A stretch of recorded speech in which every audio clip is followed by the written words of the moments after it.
Gente, 2 Crônicas, capítulo 7, verso 1, amém? Então diz assim, ó.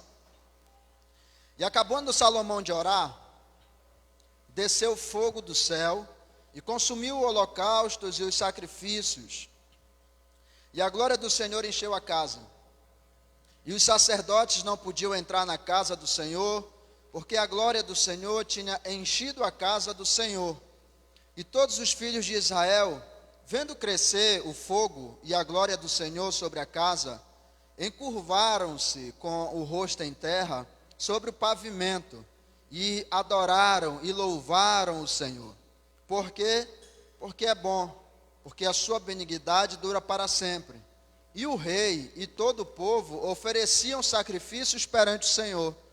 E o rei Salomão ofereceu sacrifícios de bois, 22.000, e de ovelhas, 120.000. E o rei e todo o povo consagraram a casa de Deus. Amém? Geralmente esse texto se utiliza justamente para uma inauguração de igreja, né? Geralmente esse texto é muito utilizado com essa finalidade de uma inauguração. Agora, esse texto ele tem algo que nós precisamos compreender em uma certa profundidade da coisa. Hoje nós não vamos trazer uma pregação expositiva, como de costume, porque nós precisamos refletir sobre algumas coisas, já que estamos falando de essência. Amém? Então, eu quero contar algo para os irmãos. Quando eu era criança, cresci na fé, até um certo tempo, até uma certa idade. E o que eu achava incrível naquele tempo era a busca dos senhores, das senhoras, por Deus. Havia uma busca incrível por parte deles. Eram pessoas que não eram letradas. Muitas das pessoas, de quando eu cresci, né, quando criança, meus 5, 6, 7 anos, eles não tiveram acesso às escolas. Algumas dessas pessoas, não porque não quiseram, porque não tinham condições. Então, na igreja que eu cresci, muitas pessoas não sabiam nem ler. Na igreja que eu cresci, muitas pessoas não sabiam escrever. Agora, era incrível a forma que eles buscavam a Deus e a forma com que eles se apresentavam diante de Deus. Porque apesar de muitos deles não saber ler, não saber escrever, eles tinham uma certa intimidade com esse Deus, que era algo incrível, que era algo fascinante. Eu cresci em um ambiente onde a minha mãe segurava nas minhas mãos e me levava. Se puder fechar a porta, eu agradeço. Obrigado. Aonde a minha mãe segurava nas minhas mãos e me conduzia até a congregação. E na volta, as pessoas paravam nas esquinas ou na frente da casa do irmão, da irmã, e conversavam acerca daquilo que foi falado no culto. Eu via o olhar daquelas pessoas, brilhavam. Algumas pessoas até lagrimavam, comentando a palavra que foi pregada no culto. Era como se fosse uma criança recebendo um presente, sabe? A alegria, o lagrimejar dos olhos, aqueles olhos, né, lagrimejando. Era assim, gente. Eu vim disso, sabe? Eu vim de um tempo onde as pessoas, não existia ministério de louvor para incentivar as pessoas a cantar. Não existia isso. Ia lá uma irmãzinha que não sabia ler nem escrever, mandava fogo. E os irmãos, todos eles acompanhavam a canção. E aí, um caía para um lado, outro caía para o outro. Não tinha televisão, não tinha celular, não tinha essas coisas. Então, eu vim disso, vocês sabem? Vocês estão entendendo aqui? Eu vim disso.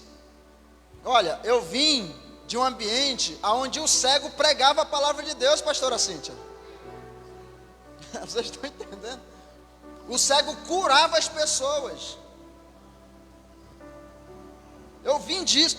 como que vai tirar uma pessoa da fé experimentando esses níveis da presença de Deus?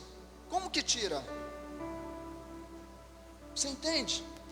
Eu vim de um ambiente onde o defunto pregava no dia seguinte. Alguém aqui já ouviu um defunto pregar? Eu vivi isso. Vocês estão pegando, gente? Eu vivi esses ambientes. Hoje nós temos uma participação em um reino. Essa participação nesse reino, ela foi construída pelos nossos pais, que não eram tão letrados assim, mas eles colocavam o joelho deles no chão. E eles conquistaram muitas coisas para nós. Hoje nós chegamos debaixo de uma tecnologia. A minha filha, por exemplo, não vai saber o que é isso. Porque ela já nasce praticamente com o celular na mão, com a tecnologia a seu favor. Vocês estão pegando? Então os nossos pais, eles adquiriram algo para nós. Hoje nós temos a oportunidade de avançar um pouco mais com aquilo que eles deixaram para nós. E têm deixado. Então, preste atenção. A Bíblia vai falar justamente sobre o fato de Salomão herdar um reino. O reino do seu pai. E aí o que me chama a atenção é justamente o que acontece nessa inauguração, na inauguração desse templo. Porque na inauguração desse templo aconteceu algumas coisas incríveis, algumas coisas que para nós são absurdas. Então, nós temos aqui um jovem herdando um reino, ainda solteiro, e tendo que dar continuidade naquilo que o pai conquistou. Então observe, Salomão, ele vai começar agora uma construção de um templo, ele vai começar uma construção de um templo, ao qual leva-se 7 anos para ser construído. Então quando ele vai pegar a planta do pai, né, o projeto, a engenharia, ele vai olhar para essa planta que o pai deixou. Dinheiro não falta. Só que quando Salomão pega o trono, herda esse trono, assume esse governo, esse trono está quebrado. O reino de Salomão, quando ele vai assumir o reino está quebrado. Por quê? Porque Absalão, ele acabou danificando esse reino. Ele acabou aplicando um golpe de Estado em Davi. Então, quando Davi reassume o seu trono, o seu reino, ele percebe que muitas das coisas que ele conseguiu ao longo dos anos se perdeu, sumiu. Então, quando Salomão vai assumir esse reino está quebrado. Agora, qual é o detalhe? O detalhe é que quando ele vai pegar essa planta da engenharia, ele vai sentar juntamente com alguns súditos, ele vai sentar com alguns conselheiros seus, e ele vai poder perceber agora, nesse momento, que dinheiro tem para fazer o templo. Seu pai ainda deixou uma oferta para que isso acontecesse, uma oferta estupenda, mas precisaria de mais para deixar como o pai dele deixou. Qual é o problema? O problema não é o dinheiro em si. O problema é fazer da mesma forma com que o pai dele quisesse que fosse feito esse templo. O problema não era o externo, o problema era o que iria ser colocado dentro do templo. Porque mais importante que o templo era a finalidade para que esse templo fosse construído. com que esse templo seria construído. Então o problema era as coisas de dentro do templo, não os de fora, não o externo. Aqui que morava o problema agora nesse momento. Então, Davi, Salomão, ele não era um cara espiritual, ele era um cara prático, mas ele não era um homem espiritual. Talvez seja por isso que, quando ele assume o governo, ele vai se casar, aí com 700 mulheres, 300 amantes, vai ter 700 amantes, concubinas. Talvez em um conselho dos seus súditos, de repente, ou do Estado, principalmente, para que ele pudesse, cada vez mais, com esses casamentos, obter riqueza. Porque os casamentos de Salomão, ele não casou porque ele amava as mulheres. Ele casou em um casamento político. Não porque ele amava, tanto é que ele não foi feliz em seus casamentos. Teve uma ao qual ele conseguiu amar, que foi a Sulamita, ao qual ele fez uma carta de amor, que é Cantares. Só que esse livro Cantares, que está na Bíblia, antes não estava, e não era tido como algo de Deus, era tido como uma carta pornográfica. Até que, de repente, alguns que estiveram analisando com mais cuidado os livros, percebeu que tinha uma visão de Deus nesse livro, e a visão é um casamento de Cristo com a igreja. Então eles entenderam que essa carta, na realidade, tinha uma visão celestial, e olhar nos olhos de Deus. Porque houve um momento na vida de Davi que ele não conseguia nem sequer olhar, claro que entre aspas, nos olhos de Deus. Ele não conseguia chegar diante de Deus. Por quê? Por causa do que ele fez com Urias, seu servo. Por causa do... Porque o Senhor pode ir em todas as terras de Israel, ou todas as nações aqui no universo, mas quando o Senhor cansar, o Senhor pode vir aqui e ter um lugar no Senhor. Deus olhou para isso e disse: boa ideia, eu gostei disso, só que você não vai construir, quem vai construir é seu filho Salomão. Por quê? Porque tem sangue inocente nas tuas mãos. Mas esse sangue inocente não era o filho dele com a Betseba, e o sangue também dos outros 3 filhos dele.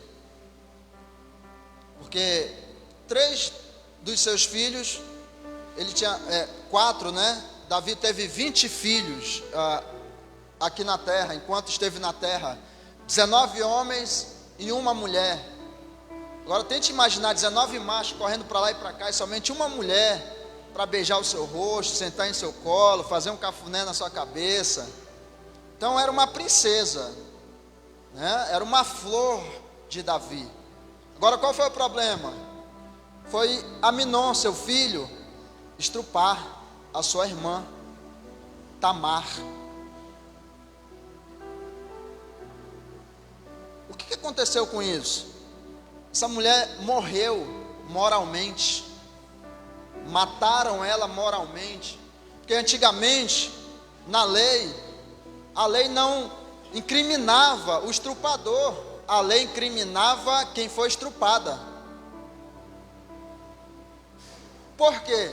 Porque eles diziam que se foi estrupada, é porque ela deve ter se insinuado ao estrupador. Então eles incriminavam a mulher ou a pessoa estrupada. E que mais? Eles desprezavam ela. Então Tamar foi tirada do palácio e foi jogada na rua. Ela perdeu a realeza por conta disso. Vê o pensamento machista dos tempos antigos. Aí o que Absalão fez? Matou Aminon, seu irmão. E Absalão foi morto por Joabe, um amigo fiel, leal a Davi. Então Davi tinha sangue inocente em suas mãos, por isso que não podia ele construir o templo de Deus, mas foi dado a Salomão essa responsabilidade. Salomão jovem, ainda era solteiro,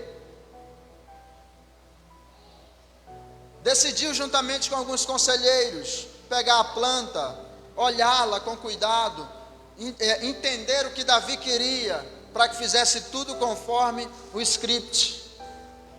Então, dinheiro tinha, mas alguém pulou de lá e disse assim: Salomão, não tem como ter templo se não tiver adorador. Templo sem adorador não é templo.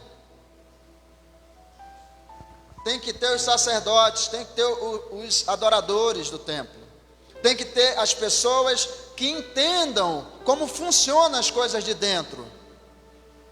Então Salomão olhou para isso e disse assim: faça uma lista agora dos melhores sacerdotes de Israel, faça uma lista também dos melhores levitas, da melhor banda de louvor do momento, traz os melhores aqui, eu quero falar com eles. Então foi feita uma lista. Agora, teve um de lá que pulou e disse: Salomão, não tem como a gente fazer uma lista do louvor, porque não tem um compositor ou alguém que componha conforme Davi está pedindo, conforme a exigência. Por que não tem? Porque eles disseram, tinha um que ele era no mesmo nível de Davi, as canções que ele compunha era no mesmo nível do teu pai Davi, porém ele está aposentado agora. E por que teria que ter um compositor à altura? Porque eles disseram, já que é casa nova, precisa de um cântico novo, a canção precisa ser nova, só que não há um adorador como Davi. Eles disseram, tem um, mas está aposentado, porque o sacerdócio durava até 50 anos, e esse que tinha 55 anos, e o nome dele é Asaf. É o único que chega ao nível de Davi teu pai. Então, a história conta o seguinte, que nesse momento, Salomão olha para isso e diz, o que vamos fazer? Traz o outro depois dele. Aí disseram, mas o outro depois dele está muito longe, não há conexão, está muito distante, as canções são muito diferentes.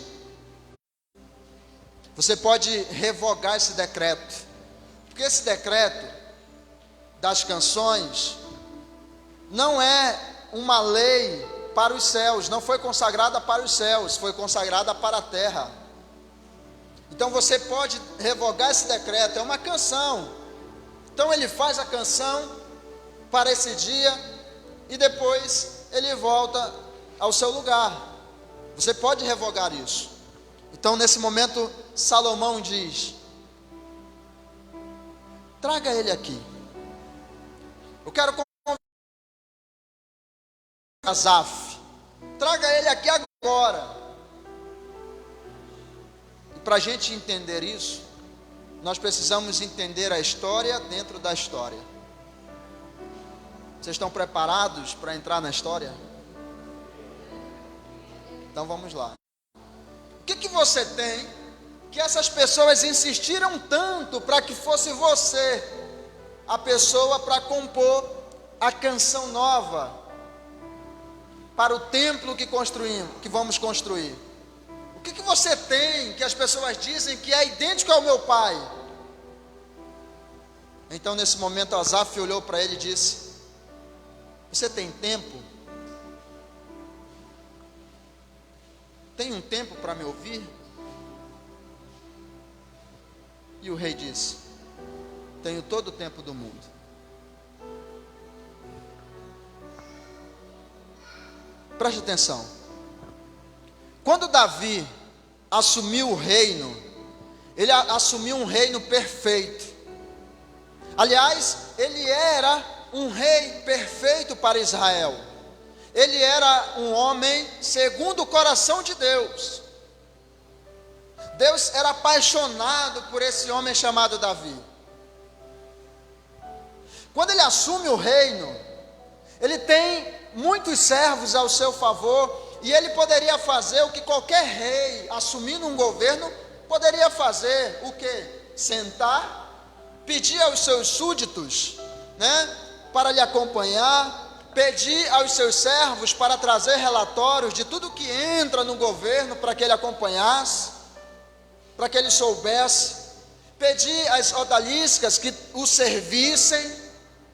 Ou seja, ele podia fazer o que um rei faria. Mas quando ele assume aquele reino, aquele governo em Israel, ele percebe que ele tem muitas pessoas que podem servi-lo. Ele tem muitos servos ao seu favor. Ele tem um exército ao seu favor. Ele tem as melhores armas, as armas bélicas ao seu favor. Tem riquezas, tem terras. Mas passa algum tempo, Davi percebe que está faltando alguma coisa lá. Há uma inquietação na alma de Davi, ele percebe que falta alguma coisa. E de repente ele percebe que há uma lacuna, há um gap, há um hiato, há um espaço que não está sendo preenchido em Israel. O que aconteceu? Por que Davi sente isso? Porque esse gap, esse espaço que ele sente, só pode ser preenchido pelo Espírito Santo.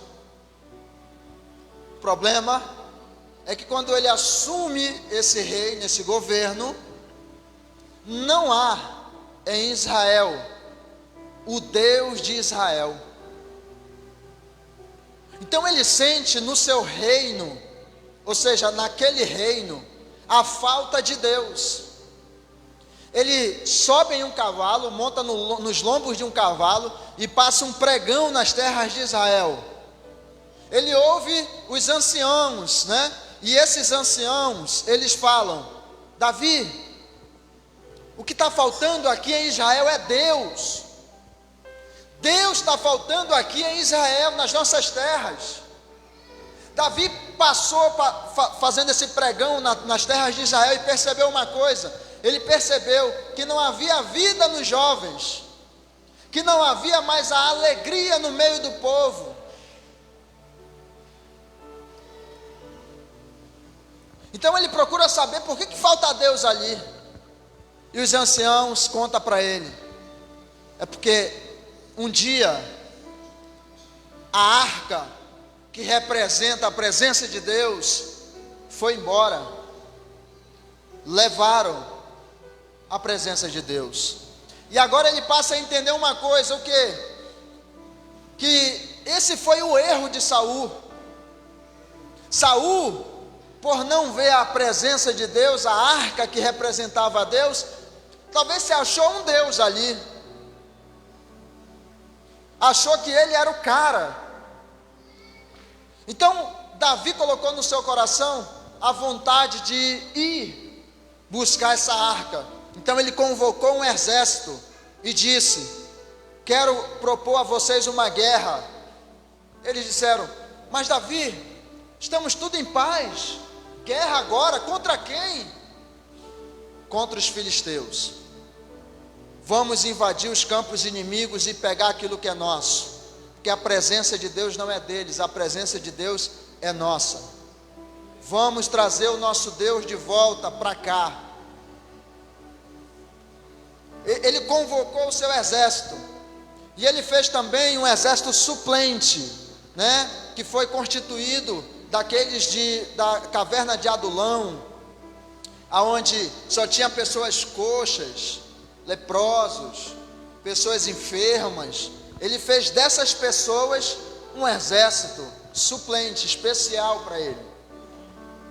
A Bíblia diz que eles entraram nesses campos dos filisteus, e um foi pela esquerda, o outro foi pela direita.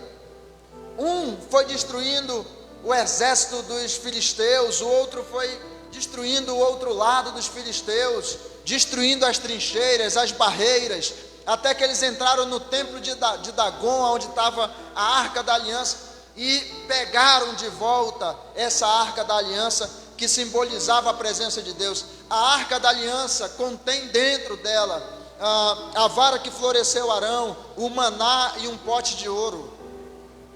Cada um simboliza algo muito importante em Israel.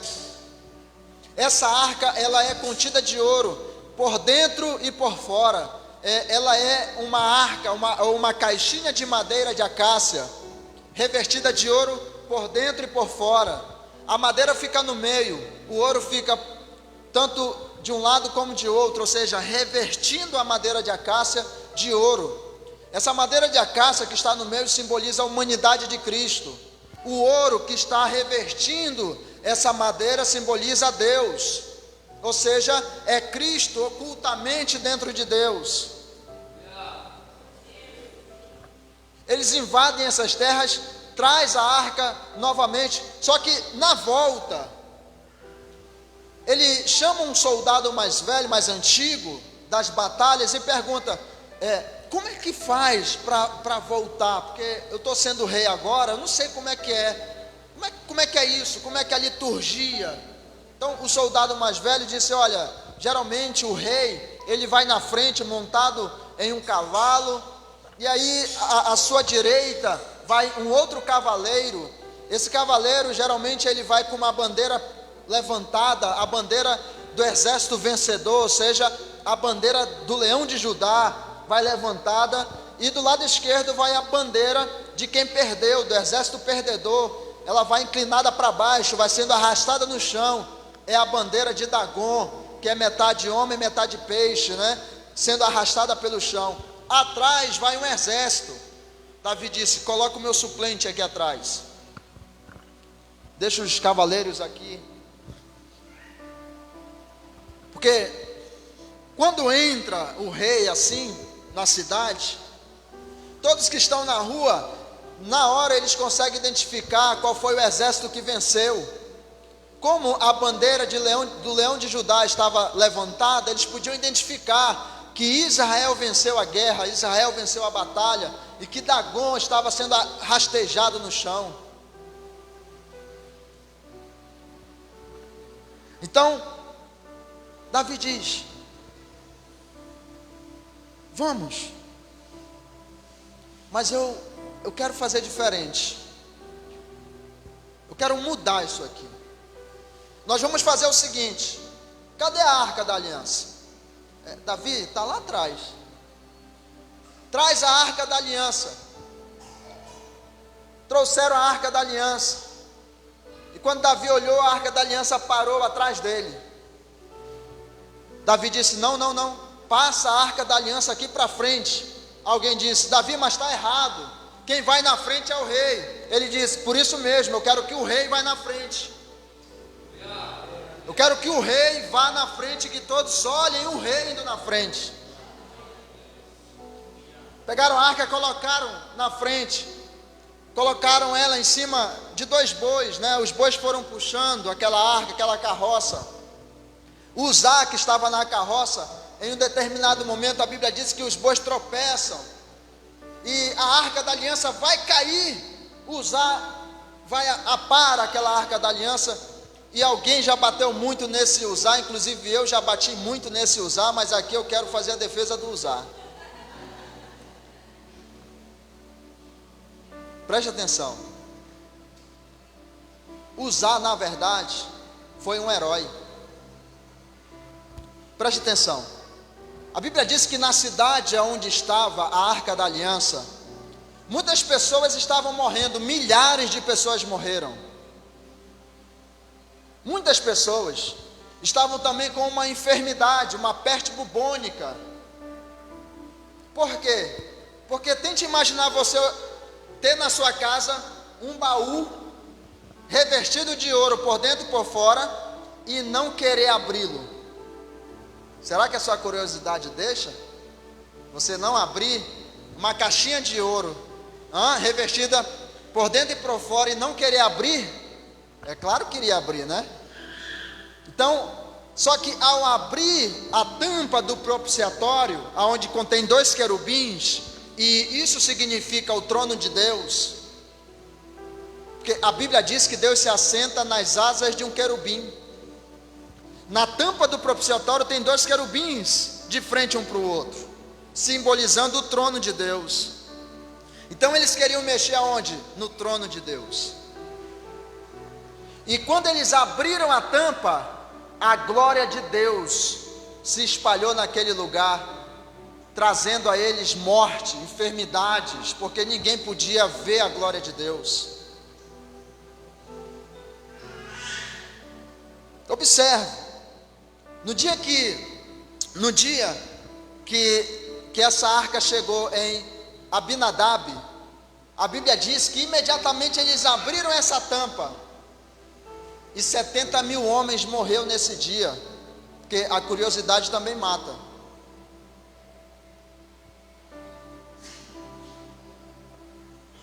A Bíblia diz que Uzá foi pegar. O que ele fez? Ele entendeu, ele viu a tampa do propiciatório se abrindo. Nesse momento, milhares daquele exército poderia ter morrido. Então ele foi segurar a tampa para que a tampa não abrisse e a glória de Deus acabasse matando aquelas pessoas. Ele morreu por causa disso. Quem fez isso? Cristo. Cristo decidiu dar a sua vida em favor de outros.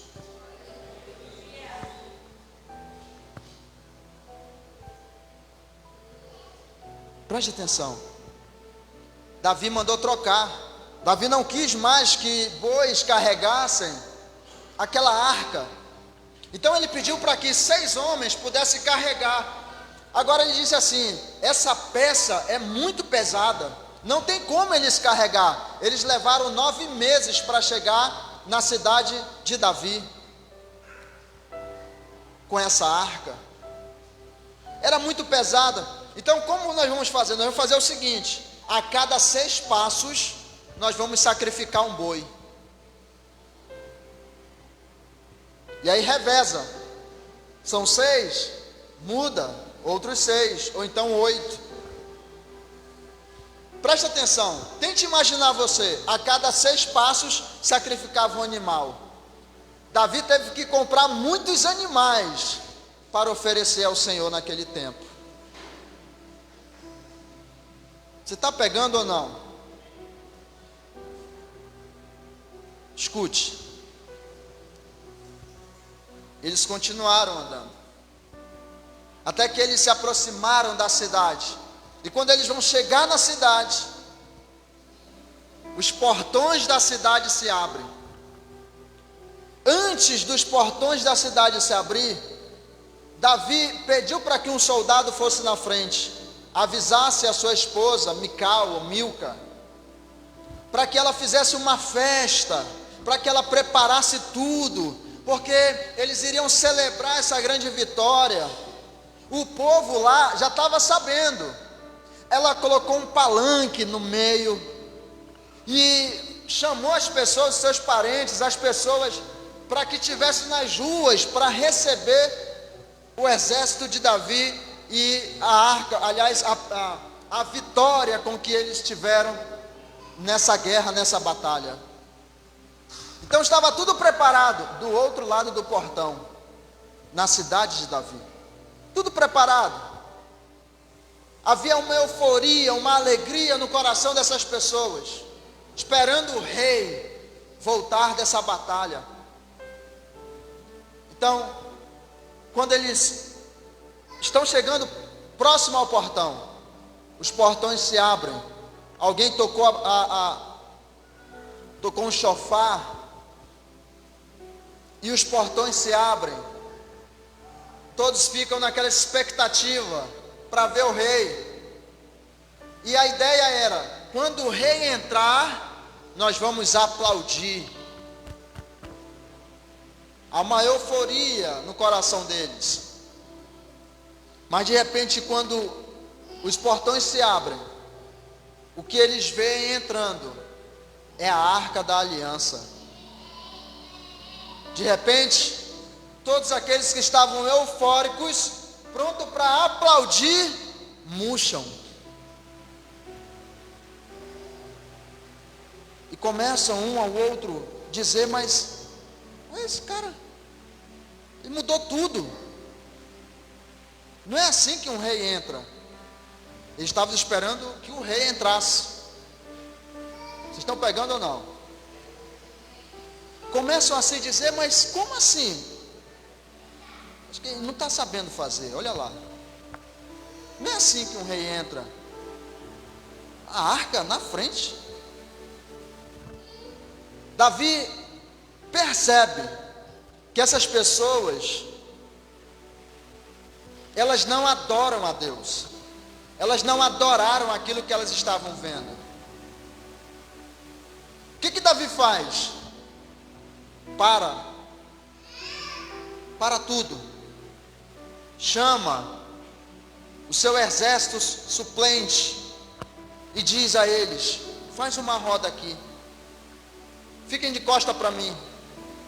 Eles ficaram, e de repente só se vê uma roupa real sendo jogada para um lado, uma coroa de ouro sendo jogada para o outro. Só se vê o Davi tirando a sua roupa, aquilo que ele tinha ou um rei tem de mais precioso. Só se vê isso. Ele não fica nu, porque ele tem uma roupa íntima. Ele tem uma roupa íntima. A Bíblia diz que quando a sua mulher olha para ele, ela tem nojo dele.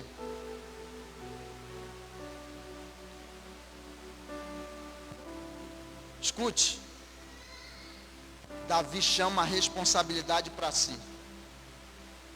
Naquele momento, ele ficou desapontado com o que ele estava vendo. Ele chama a responsabilidade para si, e é como alguém que diz assim, eles não sabem te adorar, meu pai, mas eu vou te adorar.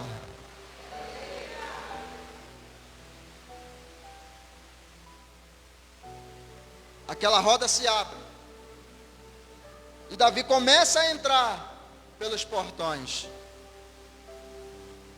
Tem ali levitas, tem ali os instrumentos de corda, tem ali os tambores, e ele diz, toca uma música que eu quero adorar. E as pessoas em Israel, geralmente eles dançam uma mão para frente e a outra para trás. E quando o levita começou a cantar naquele momento, Davi começou a bailar para um lado e para o outro, diante da presença de Deus. A Bíblia diz que ele bailava, ele dançava, e cada 6 passos ele pulava, ele dançava, ele se alegrava, bailando na presença de Deus e dizendo, eu quero te adorar, eu te adoro, meu Pai.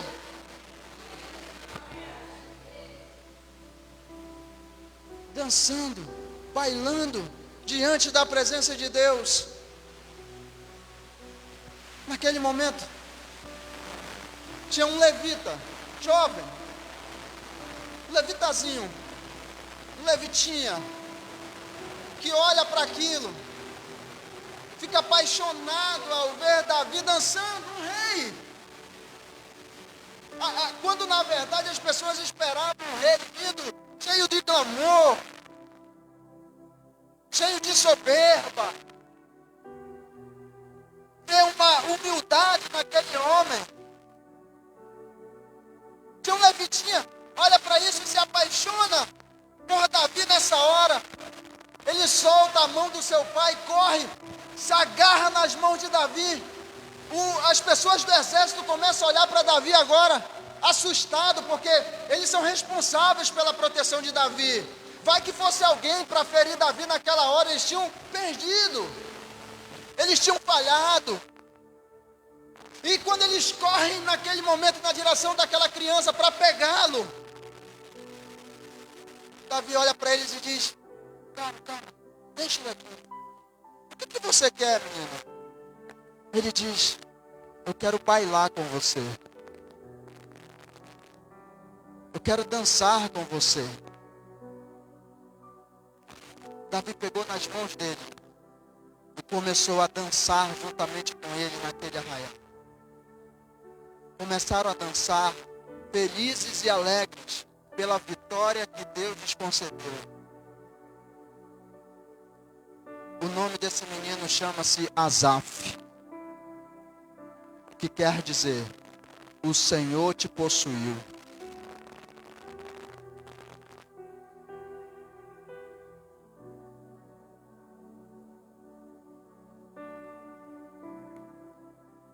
Asaf.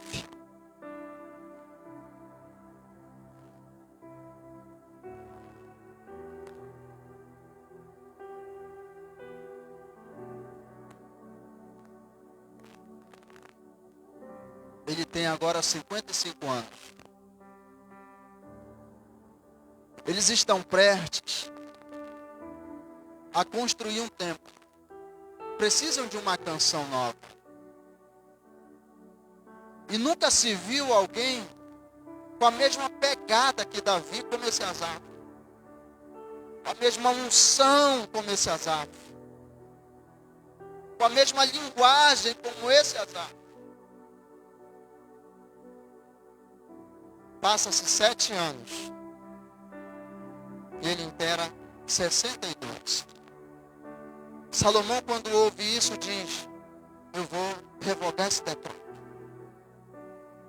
Salomão nesse momento está em pranto. Eu vou revogar esse decreto. Nós vamos construir o templo.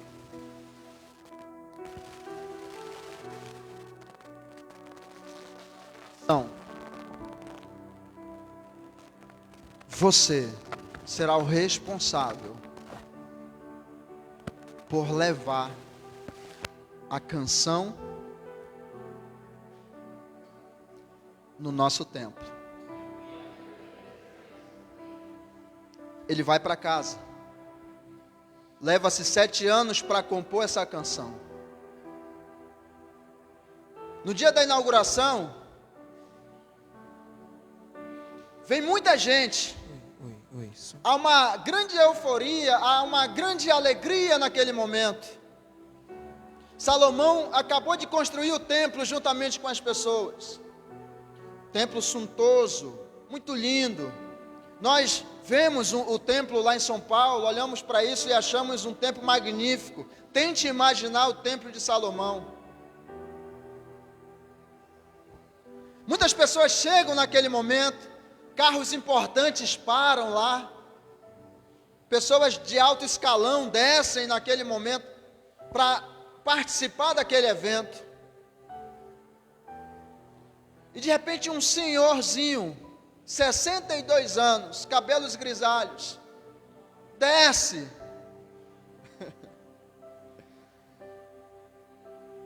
De repente alguém diz: quem é esse? Esse é aquele que o Senhor possuiu.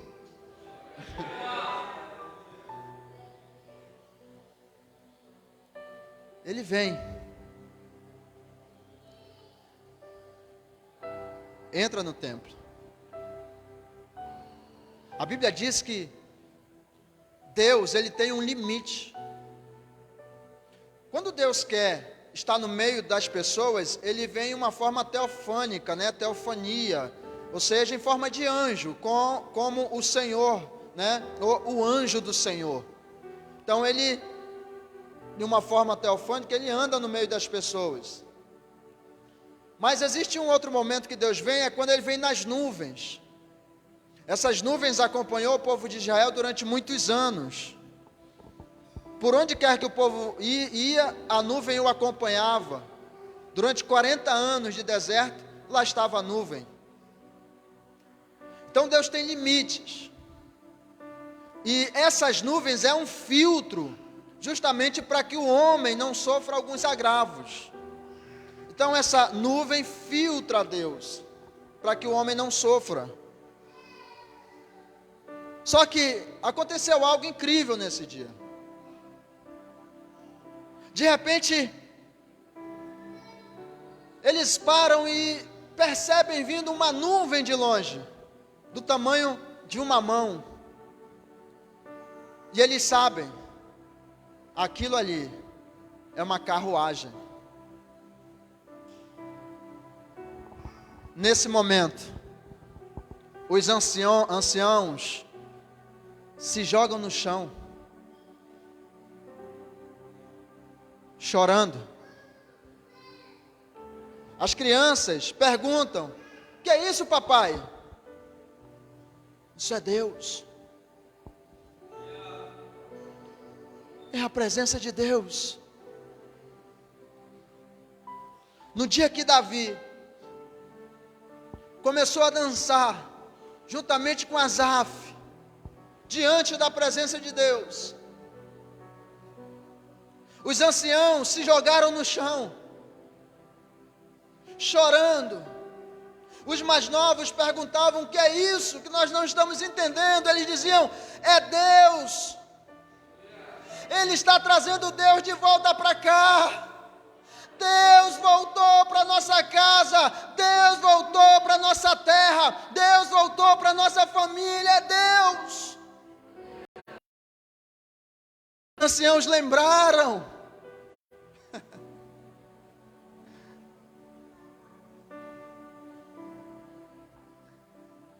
Está se repetindo de novo. Lá vem Deus na nuvem. E você sabe. Mas nesse dia, Deus parou em cima do templo. Eu imagino Deus olhando para os anjos e dizendo assim: "Serafins", e ele: "Santo", e Deus: "Santo, santo, santo." Eu agradeço a vocês que desde o princípio vocês têm me adorado, mas hoje eu não vim aqui para ouvi-los. Eu vim aqui para ouvir uma canção. Porque lá na terra eu tenho um filho chamado Asaf, que me lembra muito aquele que é segundo o meu coração. E quando ele estava na terra eu amava ouvi-lo. Quando ele estava no campo, rejeitado pelos seus irmãos, ele compunha as suas canções, os seus salmos, e eu amava muito ouvi-lo. E esse menino me lembra muito ele.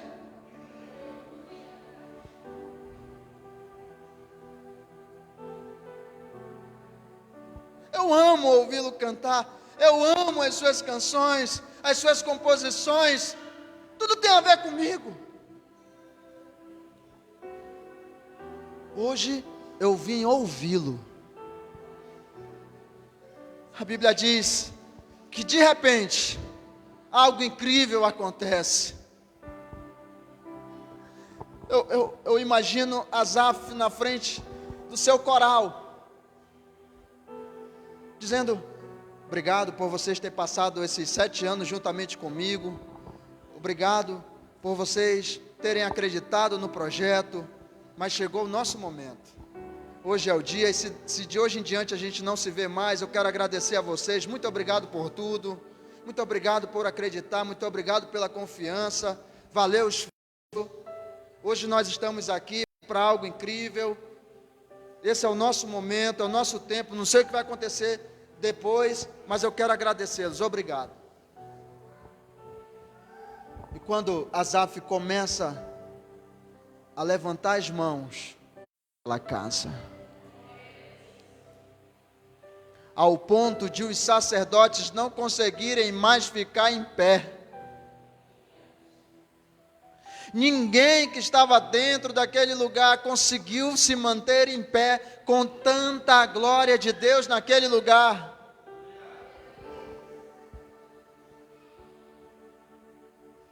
Sabe o que é incrível? Eu fui atrás de saber que canção é essa que eu também quero cantar. Que canção é essa que atraiu Deus para essa terra? Que canção é essa? Você acredita que Deus não deixou registrado essa canção?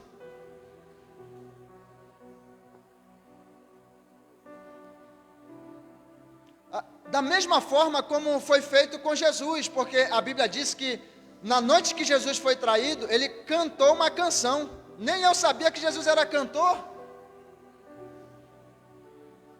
Fui atrás da canção, não achei. Agora, eu conheço a canção de Moisés. Eu conheço a canção dos vencedores. Tem lá. Tem também um novo cântico. Mas tem a canção. Agora, essa canção não está registrada. Eu perguntei, Deus, mas por que o Senhor não deixou essa canção para nós? Porque se essa canção tivesse aqui, provavelmente o Alexandre ia regravar depois, ia estragar a canção. Mas observe, deixou essa canção, ele disse, porque foi para mim.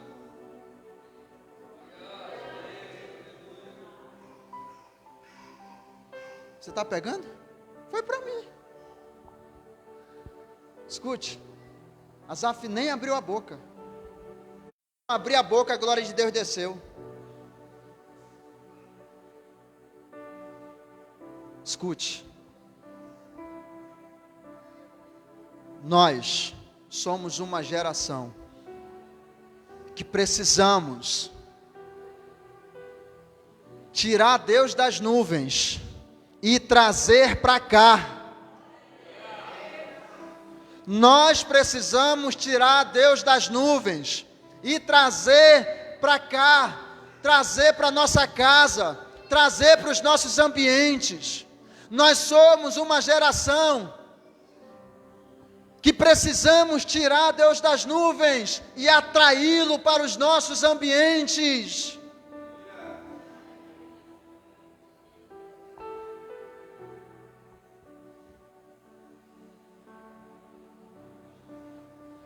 Escute,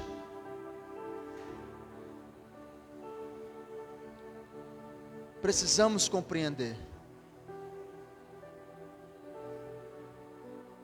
Muito tempo passou do dia em que você teve um contato com Deus. Uma era passou. Como nós voltarmos no nosso passado? Mas tem como nós vivermos o nosso presente. Precisamos viver o nosso presente.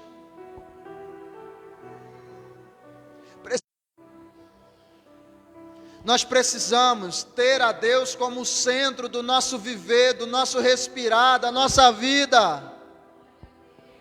Deus precisa voltar para os nossos lábios. Deus precisa voltar para o nosso coração. Deus precisa voltar para a nossa casa, para a nossa vida. Deus precisa voltar.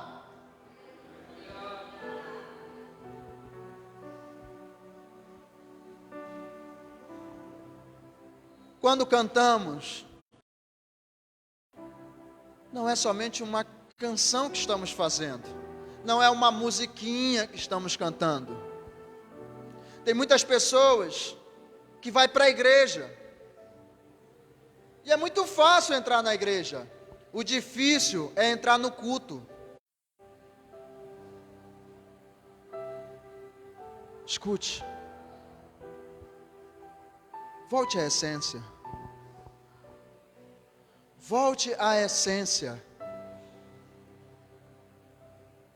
Você não vai encontrar um rei como Davi. E eu temo, porque todos nós participamos de um reinado. Todos nós participamos de um reino. E precisamos entender que no nosso reino não pode faltar Deus.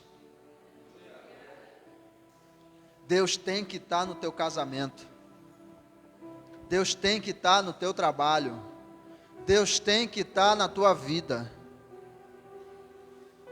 Deus não pode faltar na nossa história. Coloque-se de pé nessa noite.